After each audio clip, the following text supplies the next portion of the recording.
நீங்கள் பார்த்து கொண்டிருப்பது காஞ்சி டைம் செய்திகள். அப்துல் கலாம் பொதுநல அமைப்பு சார்பில் இரத்த தான முகாம். காஞ்சிபுரம் மாவட்டம் உத்திரமேரூர் ஒன்றியம் சாலவாக்கம் பகுதியில் தொழிலாளர்கள் தினத்தை முன்னிட்டு காஞ்சிபுரம் மாவட்டம் அப்துல் கலாம் மக்கள் பொதுநல அமைப்பு மற்றும் அரசு அறிஞர் அண்ணா நினைவு புற்றுநோய் மருத்துவமனை இணைந்து மாபெரும் இரத்த தான முகாம் நடைபெற்றது. நிகழ்ச்சியில் அமைப்பின் காஞ்சிபுரம் மாவட்ட செயலாளர் ராகுல், மாவட்ட அமைப்பு செயலாளர் வினோத்குமார், மாவட்ட தலைவர் எழிலரசன் ஆகியோர் முன்னிலையில் தனியார் பள்ளியில் நடைபெற்றது. இதில் பெறப்பட்ட 40 யூனிட் ரத்தம் காஞ்சிபுரம் அரசு அறிஞர் அண்ணா நினைவு புற்றுநோய் மருத்துவமனைக்கு வழங்கப்பட்டது.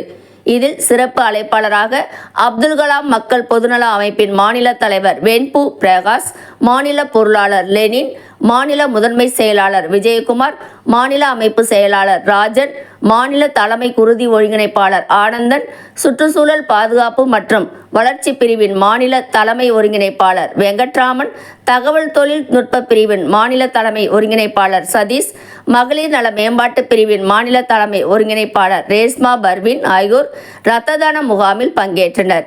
மேலும் முகாமில் ஏபிஜே அப்துல் கலாம் மக்கள் பொதுநல அமைப்பு நிர்வாகிகள் மற்றும் இரத்த தான நன்கொடையாளர் உட்பட பலர் பங்கேற்றனர். உங்கள் காஞ்சி டைம் யூடியூப் செய்தி சேனலை சப்ஸ்கிரைப் பண்ணுங்க, லைக் பண்ணுங்க, கமெண்ட் பண்ணுங்க, ஷேர் பண்ணுங்க. தேங்க்யூ.